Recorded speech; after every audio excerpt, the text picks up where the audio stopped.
There's three things I wanted to be. I wanted to be a good husband first.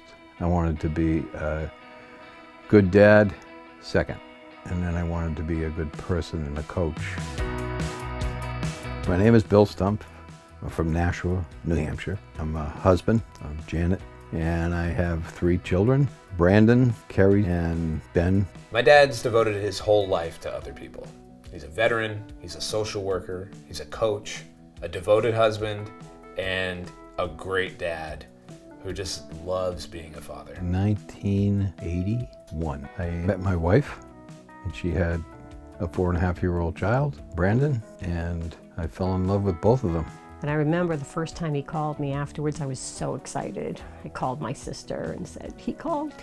Mom and I were on our own for quite a while, and Dad coming into the picture was kind of immediate father figure, stepped right into the role without hesitation. I think it was the wedding night that we decided to have another kid.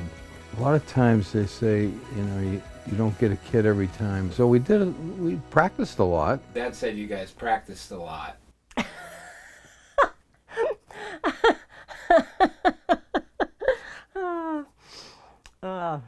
He would. In 2004, my dad was diagnosed with leukemia. He was at a stage 4. There's no stage 5, so that's pretty intense. I thought that my life it wasn't going to last very long. And I was told that by a doctor that probably about a year.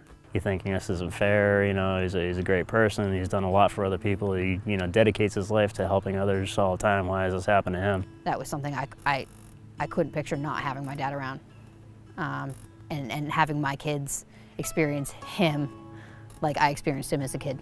Immediately, I started living my life differently. I live my life for the day, you know, and I care, and I want to enjoy life, and I want people to enjoy life that are with me, and I want people to enjoy me. 14 years later, we're lucky enough to still have my dad with us, and he's gone on to become a grandfather and kind of become a father again in that way, and somehow that cancer diagnosis brought us all closer together. Not everyone gets to see this side of my dad, but he's absurd. He's always been just goofy. I mean, just, if you can be ridiculous, he was it. There's this picture from Father's Day 1989, and it's my dad wearing this #1 dad shirt, tucked into his bathing suit, of course. He genuinely wore that #1 dad shirt as like, yeah, that's me. I really wanted to let him know how much of an impact he's had on my life. That's why I created #1 Dad. You damn Skippy. He knows I'm not making fun of him. It's more of a way to create a time capsule of all the best moments that I've had with my father.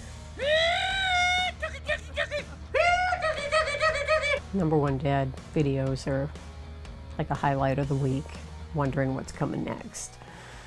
Thinking back, all the crazy things that Dad did. I'm really happy to have the opportunity to show the world that my dad is #1, because if there's anyone that deserves to be seen and acknowledged, it's him. He taught me strength, he taught me discipline, the whole package, just somebody to really look up to, you know, physically, mentally, emotionally, the whole deal.